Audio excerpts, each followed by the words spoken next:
Saudamos a todos os telespectadores da NET Canal 12 com a graça e a paz do nosso Senhor Jesus Cristo.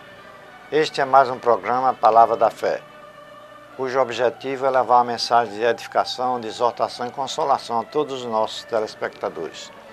Esse programa é apresentado às quartas, quintas e sextas-feiras às 17 horas. Ele faz parte também de um programa maior, Mulheres de Fé, que é apresentado às segundas e terças-feiras, também às 17 horas, pela minha esposa, a ministra da Palavra, psicóloga Silvia de Azevedo Pinto de Campos. Queremos inicialmente agradecer a Água Mineral Verdes Mares, do grupo de empresário Rafael Tenório, a quem eu mando um grande abraço pela grande conquista realizada sob a sua direção do CCA. Quero dizer a você que a Água Mineral Verdes Mares é de altíssima qualidade. Ela poderá ser entregue inclusive na sua casa, já refrigerada. Vocês estão vendo aí, um grande abraço, Rafael. E também o preço é imbatível. Queremos agradecer também ao professor Paulo Cajueiro pela sua ajuda para que a imagem, o som chegue na sua casa de melhor qualidade. Queridos, o título da mensagem de hoje é Desobediência a Deus como sendo um instrumento do diabo, justamente para nos afastar de Deus. Semana passada nós falamos sobre a dúvida e sobre a ansiedade, que são também instrumentos do diabo para trazer sofrimento aos homens.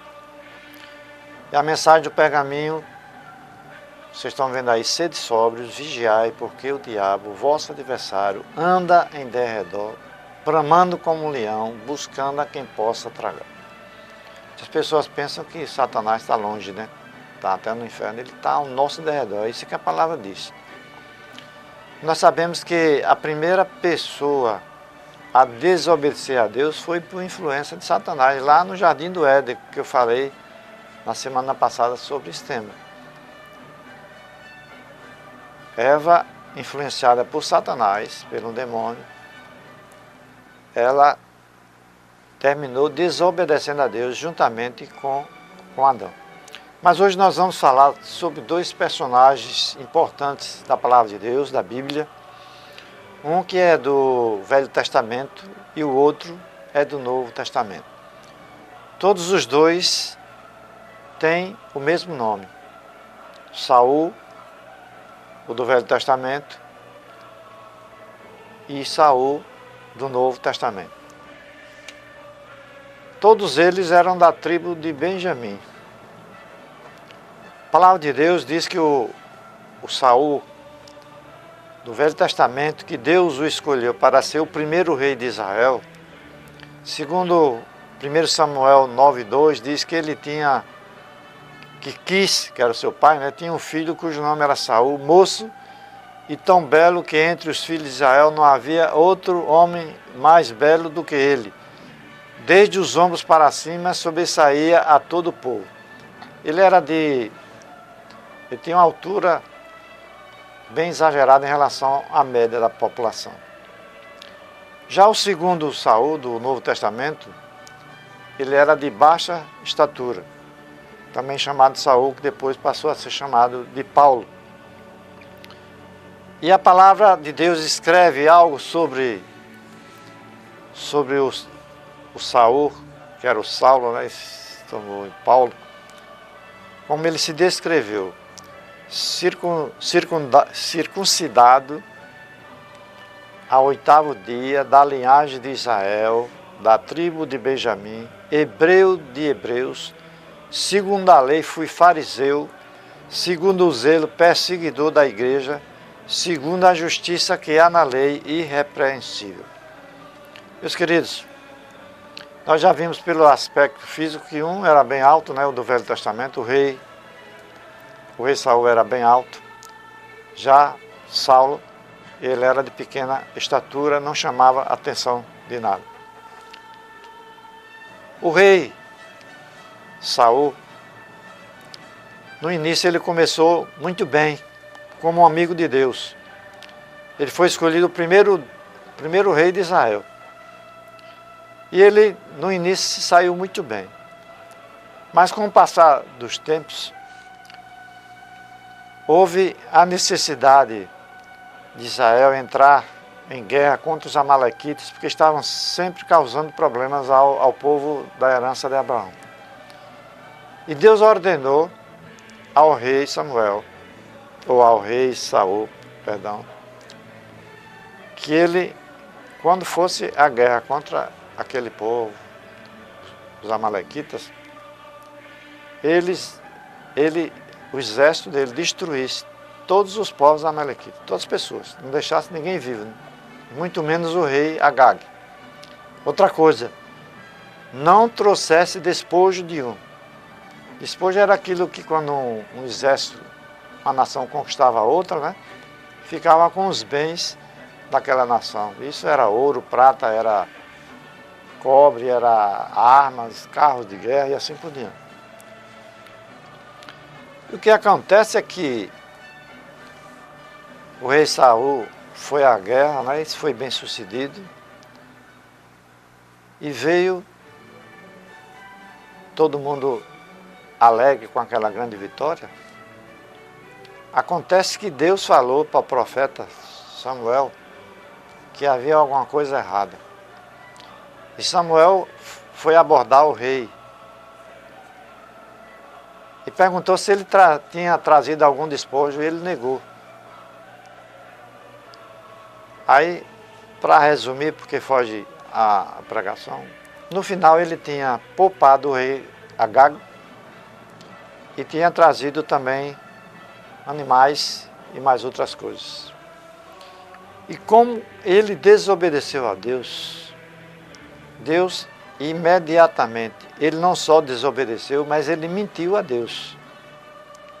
E Deus na mesma hora avisou que Samuel, que era o profeta de Deus, avisasse que a partir daquela data ele não tinha mais a unção de Deus como rei. Deus o tinha afastado completamente.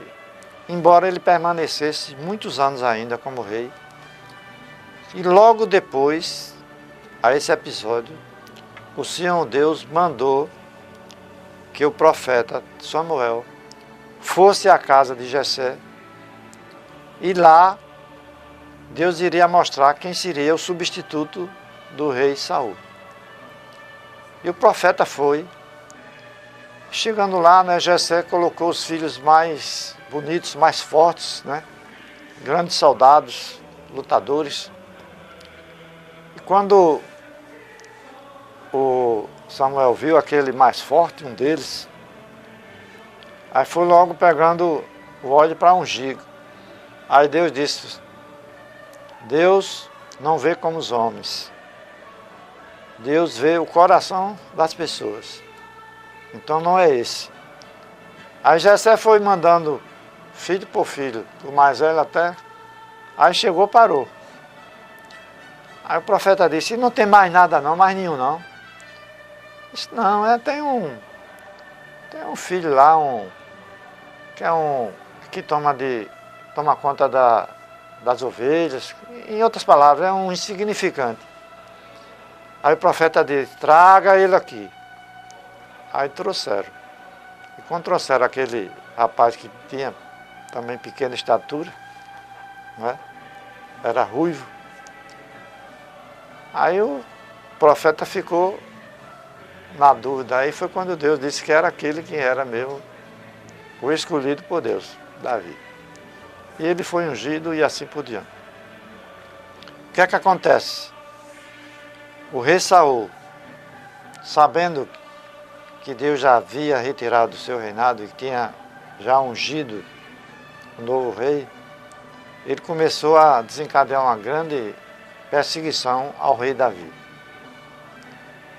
E fez tudo para liquidar o próprio Davi. Agora, quando ele ficava perturbado, chamava Davi, porque Davi era um levita, né, de Deus, que ele tocava e cantava muito bem. Aí acalmava o rei. Mas deixando para lá, meus queridos, vamos em frente. Agora nós vamos falar sobre o outro escolhido. Meus queridos, vamos falar agora do Saul do Novo Testamento. Ele começou como inimigo de Deus, porque perseguiu o Evangelho do nosso Senhor Jesus Cristo. Para vocês terem a ideia, foi ele quem comandou uma tropa que era fornecida pelos líderes, né, do judaísmo, para prender e até matar, se fosse possível. E depois do dia de Pentecostes, quando aquelas pessoas que estavam lá no cenáculo foram batizadas com o Espírito Santo e começaram a falar em línguas e começaram a pregar o Evangelho, teve o apóstolo Pedro, né, que levantou-se, que antes tinha se escondido, negado a Jesus, mas 40 dias depois ele estava pregando o Evangelho com ousadia e 3.000 pessoas aceitaram Jesus Cristo como seu Senhor e Salvador. E por outro lado estava Estevão, um jovem também que estava lá no cenário, que foi batizado com o Espírito Santo. E ele começou a pregar na ousadia do Espírito Santo, com poder. E as pessoas foram impactadas pelo poder ungido, pela palavra ungida de Estevão. E começaram também a aceitar Jesus como seu Senhor e Salvador. E o Saulo, o segundo Saulo, né, que era baixinho, chegou lá com a sua tropa. E eles, foi o que fizeram, ele deu ordem para que Estevão fosse apedrejado. E aquela tropa começou a apedrejar Estevão com pedras enormes, pesadas. E quando ele estava já perto de morrer, ele ajoelhou-se e, à semelhança do nosso Senhor Jesus Cristo, ele elevou seus olhos para os céus e disse: Pai, perdoa-lhes porque não sabem o que fazem. A mesma coisa que Jesus disse quando estava sendo crucificado. E o que é que acontece? Aqueles que apedrejaram Estevão pegaram as roupas de Estevão e foram lá e lançaram aos pés de Saulo. E Saulo, como se não bastasse, pediu ao sumo sacerdote uma carta de apresentação e poder para ir a Damasco, porque os neoconvertidos estavam fugindo de Jerusalém com medo justamente dos fariseus, à semelhança de Paulo, que estavam matando as pessoas e apedrejando. E o sumo sacerdote concede aquela carta para que ele tenha poder de prender e trazer, inclusive, de volta para Jerusalém aqueles presos todos, homens e mulheres, sem fazer distinção. E é nessa situação que Paulo, que fazia parte do Sinédrio, né, ele era fariseu, daqueles bem tradicionais, bem da linha dura, ele reuniu seu pessoal e foi em direção pela estrada de Damasco para encontrar aquelas pessoas e trazerem presas, amarradas, né, castigadas, e trazerem para Jerusalém. Mas acontece, você, telespectador, você que está me ouvindo agora, você sabia que antes de você nascer, Deus já tinha lhe escolhido, antes da fundação do mundo, para ser santo e irrepreensível diante dele, diante de Deus? Se você não confia, leia a palavra de Deus no livro de Efésios, capítulo 1, verso 4. A semelhança de você, Paulo, que fez aquelas coisas erradas todinhas, Deus já o tinha escolhido antes da fundação do mundo, para ser santo e irrepreensível diante de Deus. E quando ele vai, muito alegre, né, que iria prender acontece aquilo chamado de Paulo naquela. De repente ele vai montado no cavalo com seus auxiliares e uma luz que jamais foi vista por eles, de repente veio sobre Paulo. E ele caiu do cavalo já sem ver absolutamente nada. E quando ele está naquele sufoco, aquilo que ele não esperava, né? Aí ouve aquela voz de Deus, a voz do Senhor Jesus Cristo, que diz o seguinte: Saulo, Saulo, por que me persegues? E Saulo perguntou: quem és tu, Senhor? O Senhor Jesus Cristo respondeu: eu sou Jesus a quem tu persegues. Aí o Senhor Jesus Cristo fala para ele que duro é recalcitrar quanto ao chamado dele. E dá a orientação que ele se dirija a Damasco, que lá o Senhor Deus iria falar a ele o que deveria fazer.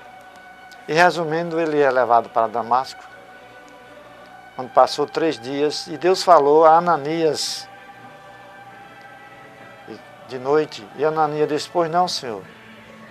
Ele disse: eu quero que você vá à casa de Judas, que fica à rua direita, porque lá está Paulo, para que você vá lá e ponha as mãos sobre ele, para que ele seja curado, que seja batizado no Espírito Santo. Aí Ananias disse: Senhor, eu conheço esse homem e sei da fama dele, o que ele tem aprontado por aqui, perseguindo os cristãos. E o Senhor Deus fala para Ananias: vá, porque ele é um vaso escolhido por Deus para pregar o Evangelho aos reis e aos gentios. E resultado, aquele homem vai e acontece que Paulo foi curado da visão completamente, foi batizado e poucos dias depois ele já estava pregando o Evangelho. E agora eram as pessoas que tinham medo de Paulo, porque aquele homem, com o conhecimento que ele tinha e com a unção que ele recebeu, aí ele começou a pregar imediatamente o Evangelho do nosso Senhor Jesus Cristo.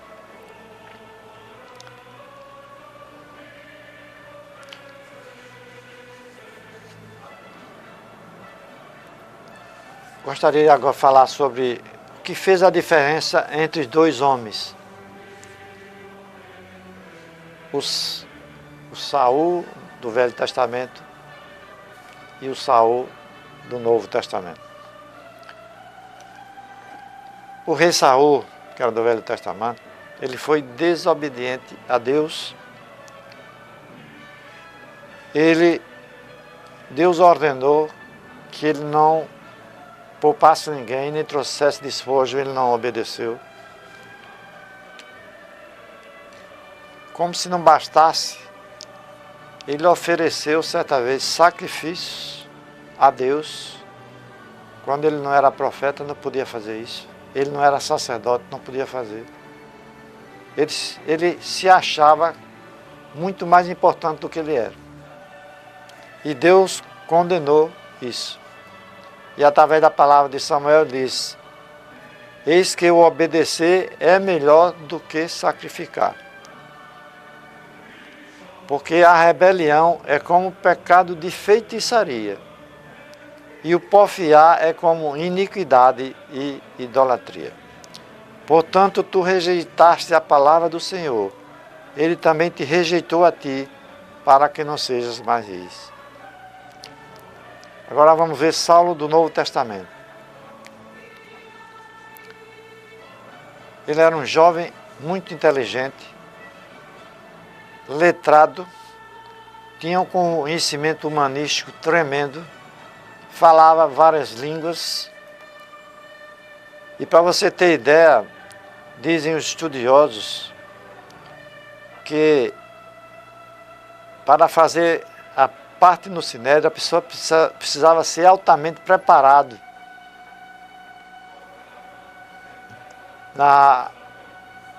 no judaísmo, e ele foi a pessoa mais jovem que entrou para o Sinédrio.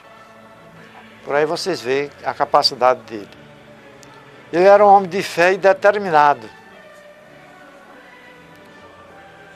E após o batismo do Espírito Santo daqueles que estavam no cenáculo, os crentes em Jesus Cristo não tiveram mais medo e saíram às ruas com a semelhança de Estevão e pregando o Evangelho por todo canto. Então isso veio justamente para que Paulo, pensando que estava fazendo bem, né, ele começasse a perseguir como perseguiu a Estevão. Mas depois que Saulo foi alcançado, lá naquela estrada de Damasco, pelo poder do Evangelho, a vida daquele homem se transformou. Aquele Saulo, o apóstolo Paulo, fez 3 longas viagens missionárias, pregou na Ásia, pregou na Europa. Certa vez ele, quando estava na Grécia, veja a sabedoria dele, ele foi visitar o Areópago, e lá tinha vários altares com dezenas de deuses ali estabelecidos. E de repente ele olha assim, um altar estava lá, ao Deus desconhecido. Então ele usou, guiado pelo Espírito Santo, em vez de jogar pedras porque aquele povo estava sendo idólatra, ele aproveitou a ocasião que tinha aquele altar ao Deus desconhecido. Aí ele sabia falar bem e transmitir a mensagem do Evangelho. E ele dizendo, eu percebi que vocês têm um altar ao Deus desconhecido. E é sobre esse Deus que eu quero falar. E começou a descrever o verdadeiro Deus e falar também sobre o Senhor Jesus Cristo. E como resultado, algumas pessoas já se converteram devido à pregação do apóstolo Paulo ali na Grécia. Quero dizer a você que está me ouvindo, já para terminar esse primeiro bloco, que graças a Paulo, as viagens missionárias, que ele foi a toda a Ásia, mas também ele chegou à Europa. E foi da Europa que o Evangelho veio para a América, as Américas todas, né, do norte, do sul, e o Evangelho chegou na nossa pátria, no Brasil. Não desligue, daqui a 1 minuto estaremos de volta, dando sequência a essa ministração.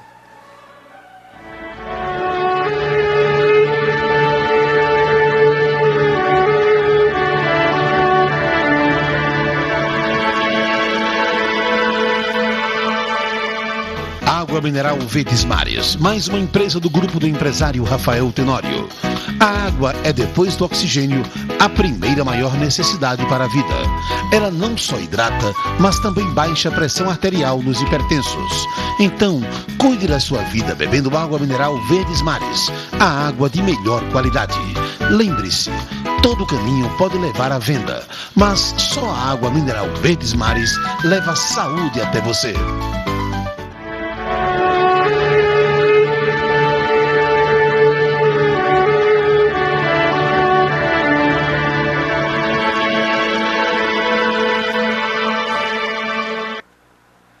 Querido telespectador, nós queremos agradecer a água mineral Verdes Mares, do grupo do empresário Rafael Tenório. É uma água de excelente qualidade. Nós sabemos que a água é imprescindível ao corpo humano para impedir a formação de alguns tipos de cálculos renais. E serve também para hidratar. Um corpo bem hidratado é bom sinal de saúde. Quero agradecer também ao professor Paulo Cajueiro, a ajuda que ele nos dá através da sua competência para que essa mensagem chegue à sua casa. Querido, dando sequência, nós vamos estudar mais um outro instrumento do diabo que se chama incredulidade. Os danos causados ao homem devido à incredulidade do homem, são terríveis. A palavra de Deus diz lá em Hebreus 11:6, preste bem atenção, que sem fé é impossível agradar a Deus. Porque é necessário que aqueles que se aproximam de Deus creiam que Ele existe e que Ele é galardoador daqueles que o buscam. Meus amados, o ser humano não pode viver sem fé. E eu quero dizer a vocês, você que está me ouvindo, está dizendo, mas eu não tenho fé. E como é que eu vou fazer?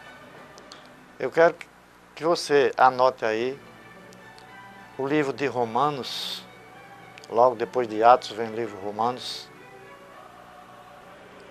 capítulo 12 e o verso 3, que fala que você e eu já recebemos de Deus uma medida de fé que é suficiente para nós aceitarmos Jesus Cristo como nosso Senhor e Salvador, é suficiente para recebermos a cura, é suficiente para você, no nome de Jesus, mandar aquele mau pensamento embora da sua mente e assim por diante. Meus amados, sem fé não existe salvação. Primeira coisa básica. Está lá em Efésios também. Pela graça sois salvos mediante a fé. Isso não vem de vós, é dom de Deus. Não vem das obras para que ninguém se glorie. João 3,16 diz, porque Deus amou o mundo de tal maneira que deu seu Filho unigênito, para que todo aquele que nele crê não morra, mas tenha a vida eterna.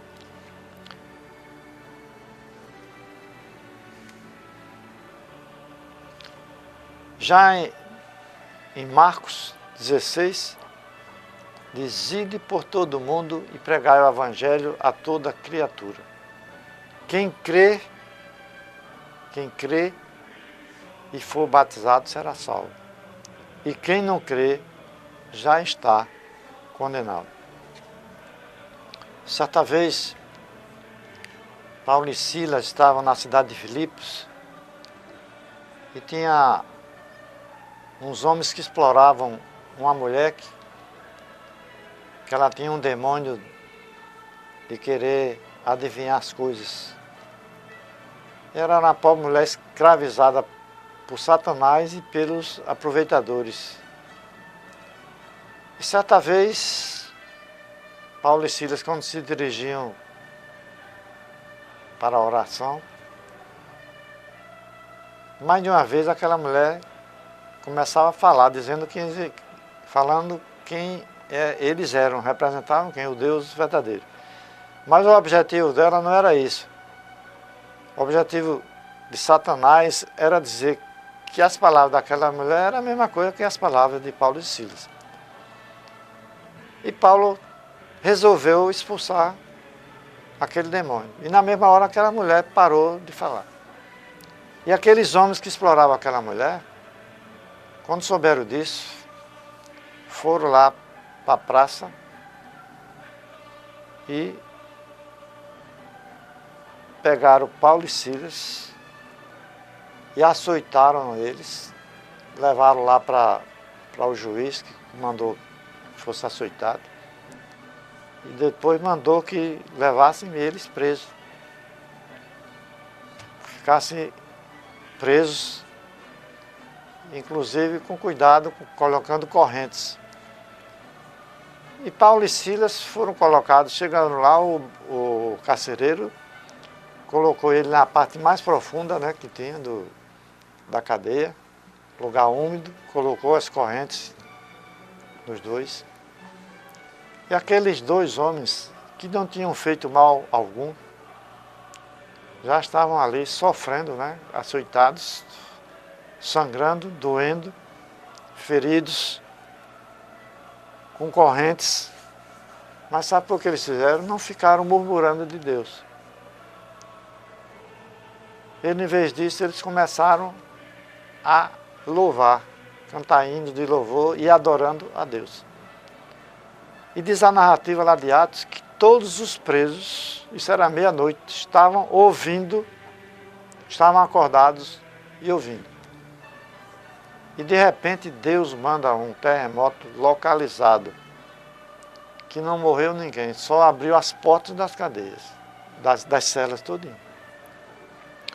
E o carcereiro, quando se acorda, que vê que todas as portas estão abertas, ele puxou a espada para suicidar-se, porque ele e toda a sua família que morava lá no anexo daquela penitenciária, eles pagariam com a vida, a própria vida, ele e sua esposa e seus filhos. Então Paulo gritou, não faça nenhum mal. Aí ele pediu luz e pulou para dentro lá da cela de Paulo, se ajoelhou e disse, que devo fazer? Aí Paulo e Silas disseram para ele, crê no Senhor Jesus Cristo e serás salvo tu e a tua casa. E aquele carcereiro, que pela primeira vez ouviu falar de Jesus Cristo, ele teve uma atitude correspondente de fé. E ele creu. E logo ele tirou lá da prisão, levou para um local onde limpou as feridas todinhas de Paulo e Silas, levou para a sua casa, onde deu alimento. E Paulo falou sobre Jesus Cristo. E não só o carcereiro, mas toda a família aceitou o Evangelho naquela madrugada. E diz a narrativa que toda a família, o carcereiro e toda a sua família, foram batizados nas águas naquela hora. Imagine, né? Como é que estava frio, mas todos eles deram testemunho e fizeram isso. Meus queridos, sem fé não se recebe a cura. Eu falei neste instante que aquele carcereiro, ele teve uma ação correspondente de fé, quando ele perguntou o que devo fazer para ser salvo. Então preste bem atenção. A mesma coisa acontece, alguém que está doente e quer receber a cura, você tem que demonstrar através de uma atitude, uma ação correspondente de fé. O exemplo clássico que a Bíblia fala, e tem outros, mas o que eu gosto mais é da mulher do fluxo de sangue. Imagina uma mulher que há 12 anos sangrava. Imagina naquela época não tinha antissépticos, os absorventes, os cuidados, né? Ela, como judia, ela não podia tocar em ninguém, porque a pessoa ficava cerimonialmente impura, porque ela era considerada cerimonialmente impura pelo judaísmo. Se o marido dela, se ela tinha marido, o marido já tinha dado uma carta de divórcio. O lugar onde ela sentava, ela tocava, era cerimonialmente impuro. Imagina a vida daquela mulher. Gastou todo o seu dinheiro com os médicos durante 12 anos, indo de mal a pior. Segregada totalmente. Anêmica, sem uma pessoa amiga, mas um dia ela ouviu falar de um jovem chamado Jesus Cristo, que estava pregando algo diferente, pregando o amor de Deus, a restauração das pessoas, que estava curando os enfermos, ressuscitando. E aquela mulher começou a dizer em casa mesmo, se tão somente eu tocar nas suas vestes, serei curado. E resumindo, ela soube que o Senhor Jesus Cristo estaria lá na Praia da Galileia, ela com dificuldade, porque ela era uma mulher que tinha hipoproteinemia, o sangue é rico em proteína, anemia intensa pela perda sanguínea. Ela devia ter as pernas inchadas, o rosto inchado, mas ela era uma mulher determinada. Ela saiu cedo e foi para a Praia da Galileia. Mas quando chegou lá, encontrou nada mais, nada menos do que principal da sinagoga, Jairo, que já tinha se ajoelhado aos pés de Jesus Cristo, implorando que ele fosse à sua casa, porque sua filhinha de 12 anos estava terrivelmente doente. E o Senhor Jesus Cristo deixou a praia da Galileia e foi em direção à casa de Jairo. Foi nessa hora que a mulher do fluxo de sangue conseguiu tocar nas vestes do Senhor Jesus Cristo. E quando tocou, na mesma hora, o sangramento daquela mulher parou. E o Senhor Jesus Cristo, que ia com aquela multidão em sua volta, parou. E olhou assim ao seu redor para ver se via a mulher que tinha tocado nele. Ele deveria saber que era a mulher, porque dizem os estudiosos que a palavra que ele fez a pergunta, o pronome é usado só no feminino e não no masculino. Aí ele pergunta: quem me tocou? E Pedro, que estava junto dele: Senhor, a multidão lhe aperta lá desde a praia, como é que a gente vai saber quem tocou? Mas o Senhor Jesus disse: alguém me tocou porque de mim saiu o poder. Então preste bem atenção. Aquela mulher, ela teve uma ação correspondente de fé. O poder estava em Jesus Cristo, que foi transmitido através das vestes dele. Agora veja o que o Senhor Jesus Cristo disse àquela mulher. Disse: filha, a tua fé te salvou. Preste bem atenção. Jesus Cristo não disse: filha, a minha fé te salvou, não. Filha, a tua fé te salvou. Ou seja, foi a fé da mulher que estava doente, o poder de Deus que se encontraram e a cura aconteceu. E como se não bastasse, aquela mulher provavelmente deveria ser portadora de um fibromioma submucoso, que pode ser pequeno e dar um sangramento terrível, mas eu quero dizer que não seria um câncer, porque se fosse um câncer, aquela mulher teria morrido depois de 3 anos de doença, aquela mulher já não estaria viva.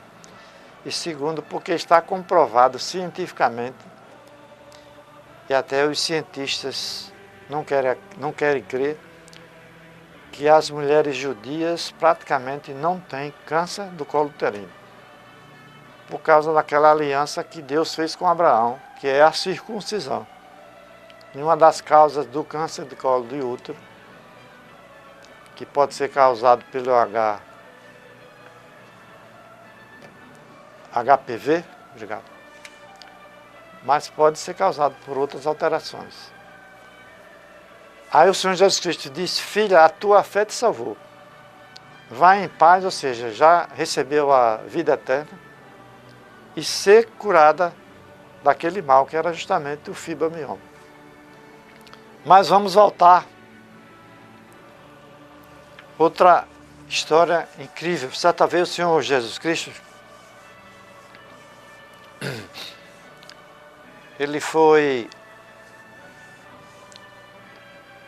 ele chamou Pedro, Tiago e João, que eram os 3 mais aproximados dele, e os levou para o monte onde existe aquele episódio da transfiguração, né? Em que aparece Moisés, a figura de Moisés e de Elias. E os outros, seus discípulos, 9, ficaram lá embaixo.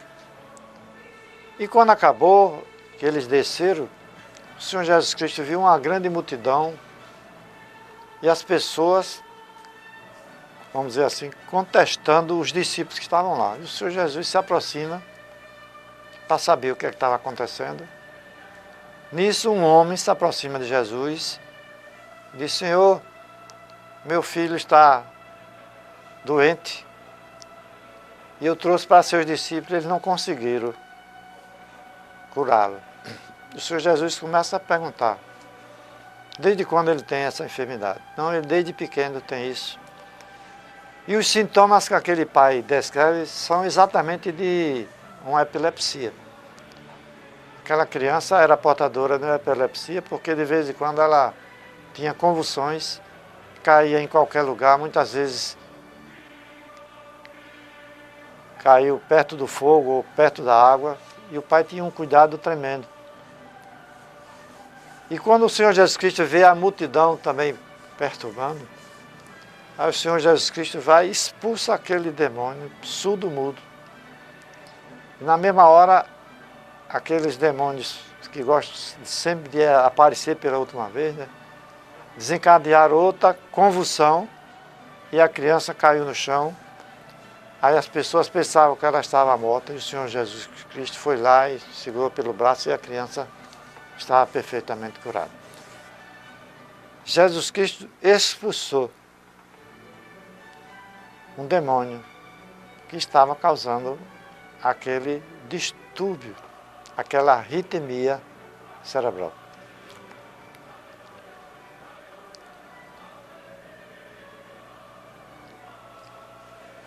Finalizando, eu quero perguntar a você que está me ouvindo agora. Você tem certeza da sua salvação?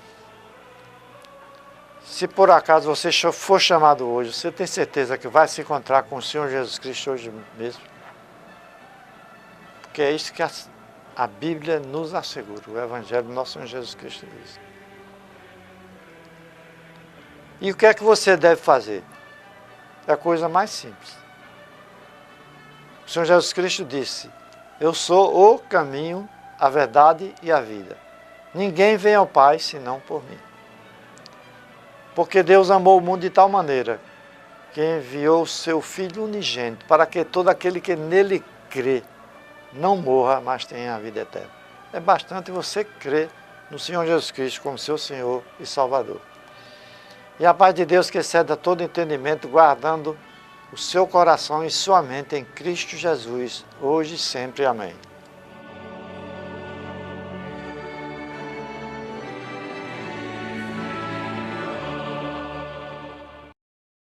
Água mineral Verdes Mares, mais uma empresa do grupo do empresário Rafael Tenório. A água é, depois do oxigênio, a primeira maior necessidade para a vida. Ela não só hidrata, mas também baixa a pressão arterial nos hipertensos. Então, cuide da sua vida bebendo água mineral Verdes Mares, a água de melhor qualidade. Lembre-se, todo caminho pode levar à venda, mas só a água mineral Verdes Mares leva saúde até você.